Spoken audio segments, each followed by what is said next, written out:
Donc, nous ne pouvons pas prier avec ceux qui ne sont pas dans la foi.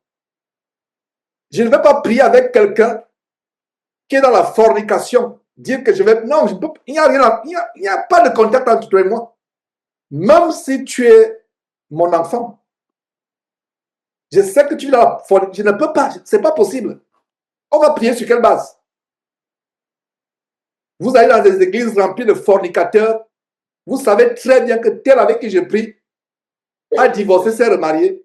Tel avec qui je prie a un copain. Ils ne sont pas mariés, mais ils vivent dans la même maison. Vous allez prier ensemble. Ça va commencer comment vous priez ensemble? Ce n'est pas possible. Si vous le faites, vous péchez. Vous péchez. Donc, vous faites très, très attention. Nos sentiments, et surtout, je parle par rapport à nos enfants, surtout les mamans, il y a beaucoup d'émotions. Et s'il y a une chose qui va entraîner les femmes en enfer, c'est l'émotion, surtout les mamans chrétiennes. Maman chrétienne, je vous en supplie, n'aimez pas vos enfants plus que Dieu. Ça s'adresse aussi au papa chrétien, mais je m'adresse particulièrement à maman chrétienne. N'aime pas tes enfants plus que Dieu. N'aime pas tes enfants plus que Dieu. Tu sens comment tes entrailles, c'est comme si tes entrailles sont déchirées. Quand tu veux mettre la parole de Dieu en pratique par rapport à ton enfant, mais préfère que tu ressentes cela. Ne tolère pas les abominations de ton enfant. Ton enfant amène un copain. Ton enfant, ta fille amène un copain. Tu acceptes le copain. Tu tolères le copain. Tu dis peut-être qu'il va changer. Vous vous mettez à prier ensemble. Ton fils amène un copain. Ton fils amène une copine, autant pour moi. Ce serait même une abomination qu'il amène un copain, ton fils, parce que là, c'est même le jour là où tu vas aller à la mairie dire que non, monsieur le juge ou monsieur le maire, enlevez mon nom sur son acte de naissance aujourd'hui. Et je suis sérieux. Là, c'est même une terrible abomination. Et que non, ça dit que maudit soit le jour où j'ai poussé le cri, telle est ma fille, tel est mon enfant, s'ils commettent une abomination. Soyons tellement rigoureux. Je vous assure. Isaac a sacrifié. Isaac est allé sur le mont Morija sacrifier son fils Isaac. Son fils Abraham est allé sur le mont sacrifier son fils Isaac. Autant pour moi. Abraham est allé sacrifier son fils sur le mont. Vous savez ce qui s'est passé? C'était une résurrection. C'était une résurrection. Pour lui, son fils était mort, le fils d'Abraham, Isaac. Son fils était mort. Dieu a fait un miracle. Il a dit, je vois que toi, Abraham, tu m'aimes, tu es prêt à donner ton fils unique, que tu as eu dans ta vieillesse, près de 100 ans, et que tu as obéi promptement à mon ordre d'aller le sacrifier. Je vois l'amour que tu as pour moi. Et Dieu a fait apparaître un bélier retenu dans le buisson par les cornes. Il a dit ok, en lieu et place d'Isaac, Abraham prend ce bélier et offre un sacrifice à la place d'Isaac. C'était la première résurrection que nous avons expérimentée dans la Bible. Isaac était mort. Il était mort. Quand Abraham arrive à la montagne, au sommet de la montagne du sacrifice, il savait que son fils est déjà mort. Mais toi aujourd'hui, maman ou papa, tu n'arrives pas à être radical quand ton enfant t'amène une copine. Dis que maman, voilà ma copine. Tu acceptes la copine, vous priez ensemble. Vous priez ensemble. Non, pas du tout. Vous ne pouvez pas. C'est pas possible. Tu l'acceptes. Oh, comme je le disais la dernière fois, quelqu'un, une maman, oh, je suis en train de vieillir, quand est-ce que j'aurai les petits-enfants? Est-ce que j'embrasserai les petits-enfants un jour? Voilà ta fille qui vient, maman, je suis dans je suis enceinte. Comment tu es enceinte, tu n'es pas mariée, etc. La maman ne va pas poser la question. La maman dit Dieu soit loué. Enfin, que Dieu soit loué. Dites plutôt que Satan soit loué. Parce que c'est Satan qui se réjouit dans le fait que ta fille a eu un enfant sans être mariée. Ouais, il y a des choses où, vraiment, je vous assure, ma fille m'amène un enfant, je ne sais même pas, c'est même pas sous mon toit. Je vais peut-être choquer les gens, mais cet enfant-là, il n'y a que Dieu qui va m'amener à l'accepter. Pour moi, c'est clair. C'est clair. Surtout qu'un enfant qui a été dans la connaissance, qui a connu la vérité.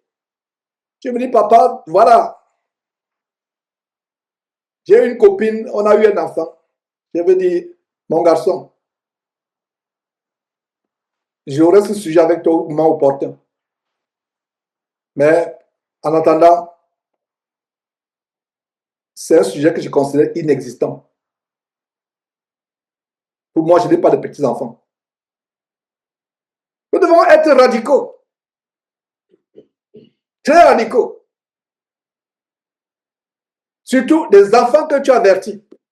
Je comprends encore qu'il y a des familles où les mamans ou les papas sont convertis étant, les enfants étant déjà grands. Il y a des choses qu'ils ont acceptées. Mais maman a accepté qu'on amène les copines, mais comment ça aujourd'hui, elle accepte plus qu'on amène les copines? Donc toi, maman, tu as expliqué ce qui s'est passé et montré ton radicalisme. Mais tu ne peux pas te mettre à genoux, prier avec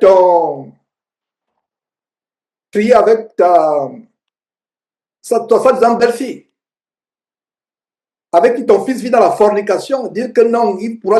C'est même pas possible. Soyons sérieux avec notre foi. Et si vous l'avez fait, demandez pardon à Dieu. Demandez pardon à Dieu. Il n'y a pas de rapport entre les ténèbres et l'iniquité. Mon fils m'amène un enfant dire que voilà, je l'ai eu. Nous n'avons pas de. Il n'y a pas de rapport. Il n'y a pas de rapport.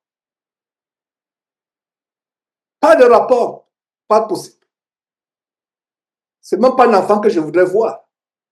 Il n'y a pas de rapport. Je ne l'accepterai pas.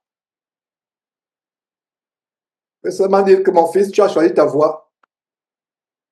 Nos voies, il n'y a rien qui puisse être entre toi et moi. Soyons rigoureux. Quand il s'agit de notre marche en Christ, on est tellement complaisant. On est tellement complaisant, surtout quand tu connais la vérité. Tu connais la vérité. Donc, un enfant, surtout nos enfants qui nous écoutent actuellement, j'espère que vous suivez ces enseignements avec vos enfants. Vous avez été enseigné, vous connaissez la vérité. Parce que quand un enfant ne connaît pas la vérité, ok, ça c'est. La Bible dit que là où la grâce a. Là où le péché a abondé, la grâce a surabondé.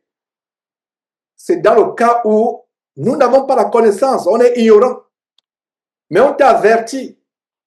Imaginez-vous, une sœur parmi nous aujourd'hui, prie avec nous, on l'a averti, une jeune sœur qui prie avec nous.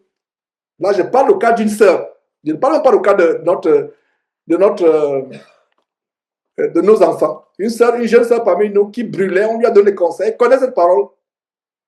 Elle va dehors attraper la grossesse avec un copain du quartier. Elle ne courra même pas elle n'aura même pas l'audace de venir dire à l'assemblée que Dieu soit loué, j'ai un enfant. Elle ne pourra même pas. Elle devra se cacher de honte et d'embarras. Elle devra se cacher et se repentir. Et je ne sais pas, je vous assure. Il y a des erreurs que nous avons commises n'ayant pas encore la vérité, mais une fois qu'on est dans la vérité, nous devons être tellement radicaux. Et il n'y a pas de rapport avec l'iniquité. Les exemples d'Abraham, Isaac, ne sont pas là pour meubler la Bible. Dieu vous montre comment un père est allé dans une extrémité, être prêt à égorger,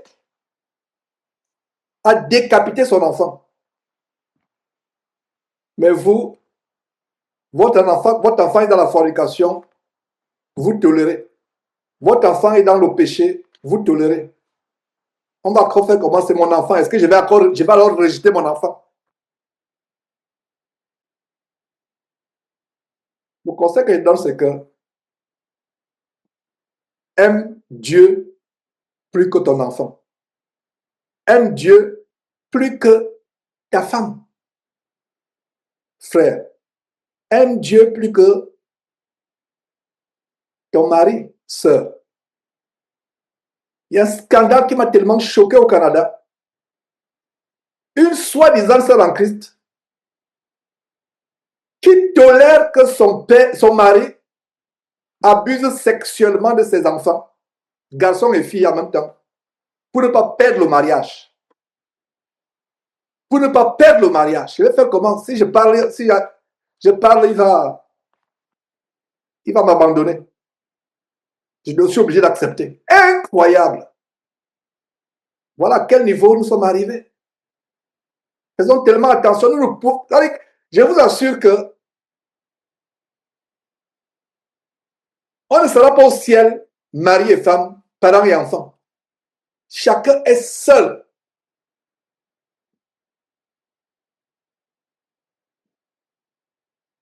Le Seigneur Jésus disait, mes amis ou mes parents, mes frères, c'est ceux qui font la volonté de mon Père qui m'a envoyé. Et nous également, en tant que parents, maman ou papa, nous disons à nos enfants, enfants, mes amis parmi mes enfants, c'est ceux qui font la volonté de Dieu. C'est ceux qui font la volonté de Dieu. J'ai une fille qui s'habille comme une prostituée. Le jour-là, elle est morte pour moi. Elle va prendre un enfant avant grossesse, avant mariage. Le jour-là, même pas. Elle connaît un homme avant de se marier, même pas une grossesse. Elle connaît un homme avant de se marier. Ce jour-là, elle n'est plus ma fille. Elle n'est plus ma fille. Ce jour-là, c'est fini. Elle doit se dire que mon père est mort. Et moi aussi, je porterai le deuil de mon enfant, de mon garçon. À ce niveau-là, on doit être radicaux. Surtout pour les enfants qui sont nés dans la parole.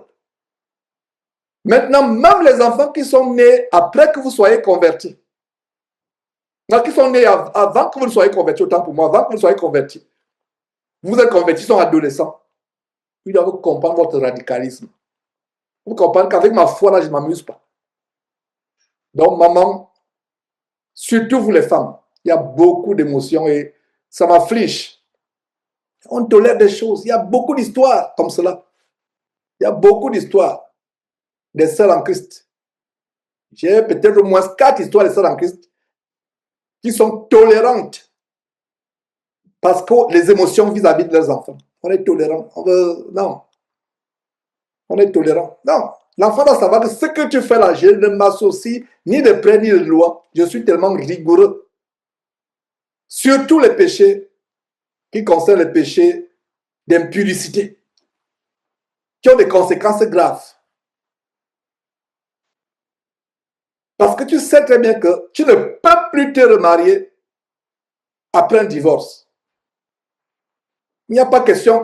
Quand l'enfant se rend compte qu'il a fait une terrible erreur, c'est même peut-être la personne impie, incroyable qui a divorcé votre enfant. Votre enfant sait qu'il ne peut plus se remarier. Donc, c'est un encouragement pour les parents. C'est un encouragement. Je vous assure que arrivons au point où nous aimons Dieu plus que tout. Premier commandement, tu aimeras Dieu de tout ton cœur, de toute ta pensée. De tout ton cœur. Rien dans notre cœur ne peut être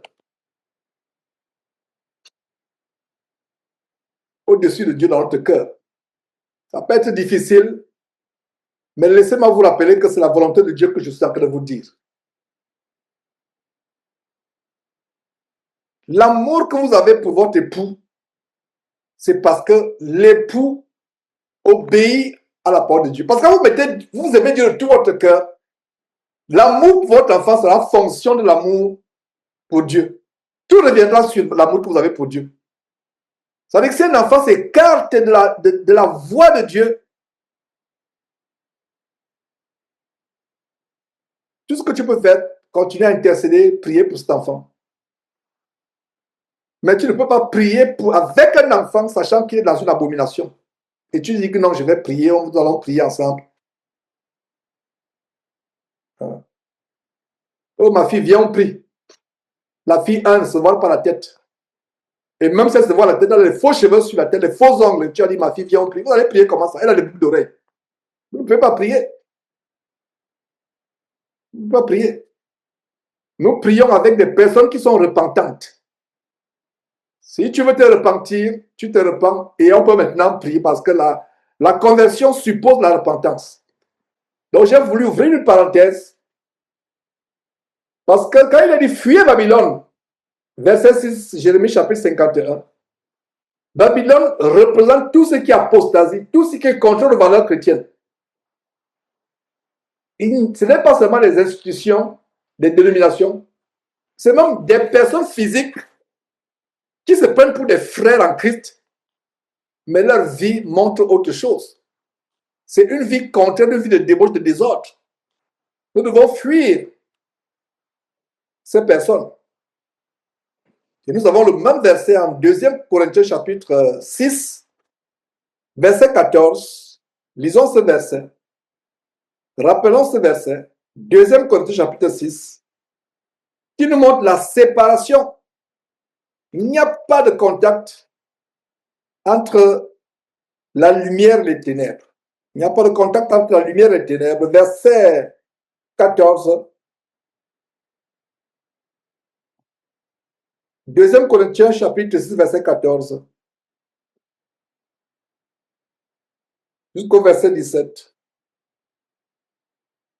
Ne vous mettez pas avec les infidèles sous un joug étranger. Ne vous mettez pas avec les infidèles sous un joug étranger. Ça commence par les infidèles de ta propre maison. Car quel rapport y a-t-il entre la justice et l'iniquité? Qu'y a-t-il de commun entre la lumière et les ténèbres? Quel accord y a-t-il entre Christ et Bélial? Ou quelle part a le fidèle avec l'infidèle? Quel rapport y a-t-il entre le temple de Dieu et les idoles? Car nous sommes le temple du Dieu vivant. Comme Dieu l'a dit, j'habiterai et je marcherai au milieu d'eux, je serai leur Dieu, ils seront mon peuple. C'est pourquoi, sortez du milieu de mon peuple. Sortez du milieu d'eux.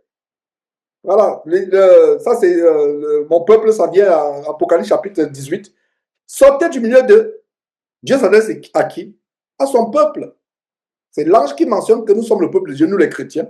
Sortez du milieu d'eux et séparez-vous, dit le Seigneur. Ne touchez pas à ce qui est impur et je vous accueille. Ne touchez pas à ce qui est impur. Vous ne savez pas la connexion spirituelle qui se passe quand on prie avec quelqu'un. C'est pour ça que je ne prie pas avec n'importe qui. Je ne prie pas, pas du tout. Et vous devrez faire de même. Est-ce que vous savez qu'il y a des transferts de démons quand vous priez avec quelqu'un qui est possédé par les démons? Dans ces églises-là, si Dieu ouvrait les yeux aux gens qui sont assis pour voir ce qui se passe, les démons sortent là, entrent dans ce corps. Non, je vous assure que si Dieu vous montrait ce qui se passe spirituellement dans ces assemblées chrétiennes, c'est un bal, c'est un festival de démons. Commençant par le pasteur, les uns et les autres. Les uns et les autres. C'est pour ça que les communions, en fait, doivent être composées des frères et sœurs qui sont des mêmes sentiments, qui se connaissent. On bâtit la communion ensemble. Oui. On ne prie pas avec. Je ne suis pas en train de dire qu'il faut être paranoïaque. Non. Si quelqu'un me dit qu'il est un vrai frère, je lui ouvre mes bras. S'il est un faux frère, Dieu va l'exposer. Et Dieu là, je crois à cela. Et croyez aussi que si quelqu'un vient vous dire qu'il est un vrai frère ou un faux frère, je vous assure que ça ne va pas tarder sans que Dieu l'expose. D'une manière ou d'une autre, c'est arrivé. Donc faisons attention. On ne prie pas avec n'importe qui. Quand on dit Amen, il y a une puissance dans le Amen. Amen signifie ainsi soit-il. Ainsi soit-il. Donc quand vous réunissez avec vous dites Amen. Tu vas dire Amen avec un frère qui est dans la rébellion, dans le désordre, et qui vit dans la fornication. Pourquoi je suis intransigeant par rapport à la fornication? J'ai parlé de mes enfants tout à l'heure, de nos enfants. Pourquoi je suis intransigeant? Parce que la Bible dit qu'il y a tel péché qui est hors du corps. Parce que un péché, par exemple, l'enfant a la paresse. Même la paresse, c'est un péché. L'enfant a des problèmes pour se lever très tôt. L'enfant a les problèmes de dire la vérité. Parce que celui qui souille son corps, parce qu'il y a le péché d'impudicité. Péché, parce qu'on dit souvent parmi les chrétiens, péché égale péché. Mais Dieu lui-même, dans sa souveraineté, vous dit, il y a un péché que quelqu'un fait contre son propre corps, le péché d'impudicité. C'est un péché tellement grave. Tellement grave. C'est pour ça que j'encourage les jeunes gens à tenir leur corps en bride. À tenir leur corps en bride. Si vous êtes un jeune qui brûlait, cherchez, si vraiment c'est tellement fort, s'il y a des frères, une communion des frères vraiment matures, surtout mariés, pour vous secourir, faites-le. Et si vous êtes une jeune femme, trouvez des femmes âgées, mariées, dont on rend un bon témoignage, qui peut vous soutenir, vous donner conseils, prier avec vous. Je vous assure. Vous pouvez mentir, frauder et vous repentir, il n'y a pas de conséquences. Mais les péchés sur le plan sexuel ont des conséquences spirituelles, parfois indélébiles. Indélébiles. Des conséquences de foi vous poursuivent jusqu'à la mort, même si vous devenez, vous êtes repenti, Dieu vous a pardonné, vous êtes devenu chrétien. Un enfant hors mariage qui sera traumatisé toute sa vie parce que il n'a pas connu l'amour il n'a pas connu la relation entre un homme, un père et il n'a pas connu un père et une mère en même temps. Oui. Comment nos péchés ont des conséquences, même au-delà de notre mort, pour les siècles à venir. Je vous parlais des filles de Lot avec Ammon et Moab. Quelles conséquences de manière perpétuelle, des milliers d'années après leur mort, les conséquences de ce jour-là. Donc mes frères, ce n'est pas d'encouragement. Soyons radicaux avec notre marche. Aimons Dieu plus que tout. Et c'est avec affliction et tristesse que je constate que la plupart d'entre nous, nous n'aimons pas Dieu plus que tout. Nous devons aimer Dieu plus que tout. Plus que tout. Même s'il faut que tu perdes tout ce que tu possèdes sur terre, les biens, la famille, les enfants, mari. Non. La seule chose que tu peux perdre, c'est Dieu. C'est pour ça qu'il est plus précieux. Je disais tantôt que Dieu ne nous abandonne jamais. C'est nous qui l'abandonnons. Dieu ne nous abandonne pas. Quel est notre plus grand trésor? C'est Dieu. Est-ce que nous pouvons le perdre? C'est le péché qui fait en sorte que nous perdions de Dieu. Mais si tu aimes Dieu plus que toute chose, tu ne pourras jamais le perdre. C'est notre plus grand trésor. Ces paroles peuvent être dures, mais c'est la vérité. C'est pour ça qu'aujourd'hui, les gens aiment les pasteurs bonbons. Ah non, vraiment, non, mais toi aussi, rends grâce à Dieu. Ta fille a eu un enfant hors mariage, mais où est le problème? Dieu est un Dieu de miséricorde. J'ai entendu des pasteurs dire cela. Où est le problème? Dieu est miséricordieux, il peut comprendre. Non. Laissons Dieu là où il est. Il est souverain. Qu'il comprenne ou ne comprenne pas, ce n'est pas notre problème. Notre problème, c'est faire ce qui est sa volonté. Nous éloigner du péché, condamner le péché. Voilà. Je partageais avec un frère dernièrement, très brièvement sur Job. Vous savez où les enfants de Job sont morts? Comment les enfants de Job sont, dans quel contexte les enfants de Job sont morts? pendant qu'ils faisaient la fête. Ils s'invitaient les uns les autres dans les maisons des uns, ils faisaient la fête. C'est pendant la fête qu'ils ont été frappés. Et qu'est-ce que j'avais coutume de faire? Presque tous les jours, chaque matin, première chose, ils offraient des sacrifices pour ses enfants en disant peut-être qu'ils ont péché. Mais ce n'était pas suffisant. Ce n'était pas suffisant. Nous devons non seulement prier pour nos enfants, mais les confronter, ne pas tolérer. Il faut que l'enfant sache comment tu es radical contre le péché. Radical. Parce que quand un enfant sait comment tu es radical contre le péché, ça va me commencer comment? Que ma fille vienne, papa, je suis enceinte. C'est même pas possible. Même pas, ça va commencer comment? Parce que tu sais très bien que les rapports sexuels, c'est uniquement dans le cadre du mariage. Pas avant mariage. Pas après mariage. D'abord, pour les chrétiens, il n'y a pas d'après-mariage. Sauf si c'est Dieu qui a décidé que ton époux, ton épouse partent. Mais ce que je voulais dire, c'est qu'il n'y a pas de rapport sexuel avant mariage ou hors mariage, pendant que tu es marié à l'adultère. Que ce soit sur le plan physique, que ce soit l'adultère mental. Parce que pour nous chrétiens, l'adultère n'est pas seulement commettre un acte physique. L'adultère, au-delà de l'acte physique, même par la pensée, tu as commis l'adultère. Tu as commis l'adultère. Donc, soyons tellement rigoureux. Et Dieu a voulu que j'évoque ce sujet aujourd'hui, ce n'est pas par hasard. Maman chrétien,